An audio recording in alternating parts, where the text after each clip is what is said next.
Though Pakistan and Russia are opening up to each other, both states have competing and divergent interests.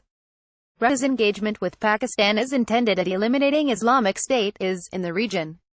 Russian Foreign Minister Sergei Lavrov has accused the United States of ignoring the rise of IS in Afghanistan. Meanwhile, Pakistan's interest in Russia stems from her search for an alternative alliance after ties with US got severed. Perhaps Pakistan is repeating the same mistake. Russia understands this difference, and they are curious and slow in judging Pakistan's interests.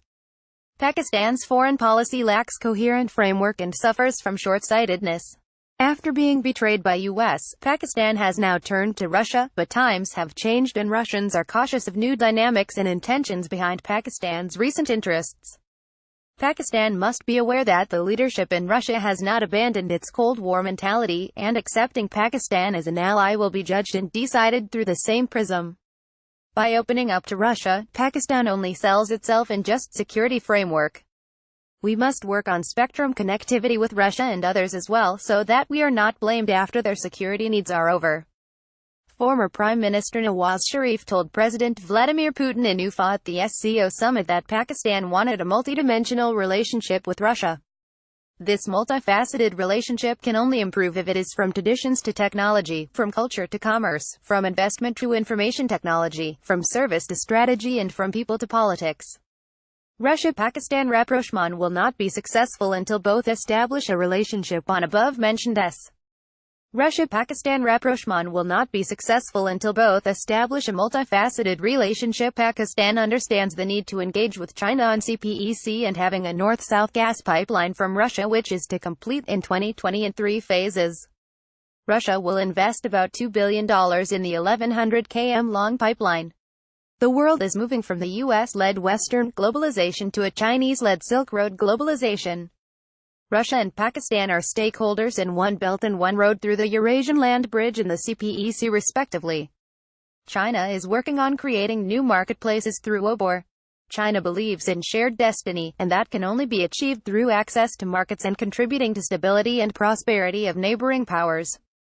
Pakistan faces the challenge of countering extremism and terrorism, and both Russia and China can help us in engaging our youth in economic projects and giving an environment where people can develop their businesses. Russia opened an honorary consulate in Peshawar recently with an aim to boost trade. The bilateral trade between Pakistan and Russia is about $500 million.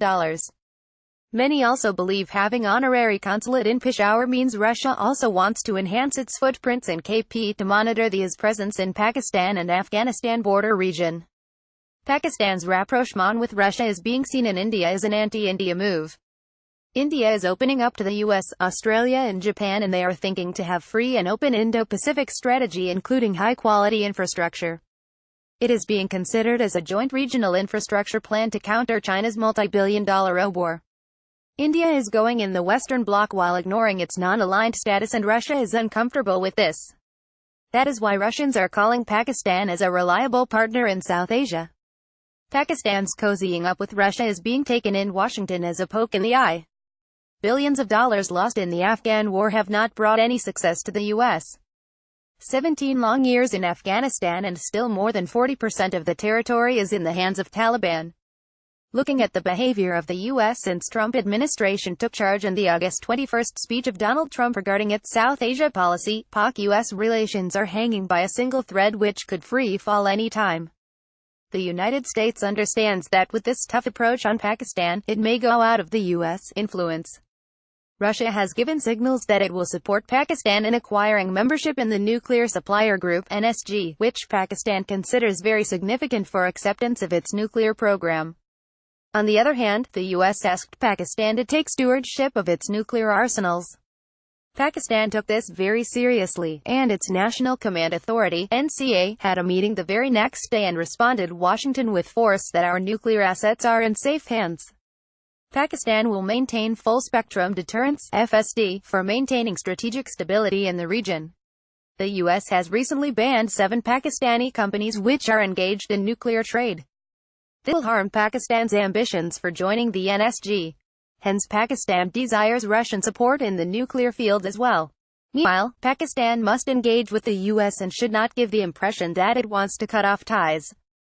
Pakistan will have to be careful and keep its card close to the chest in developing regional order. The writer is a strategic and political analyst.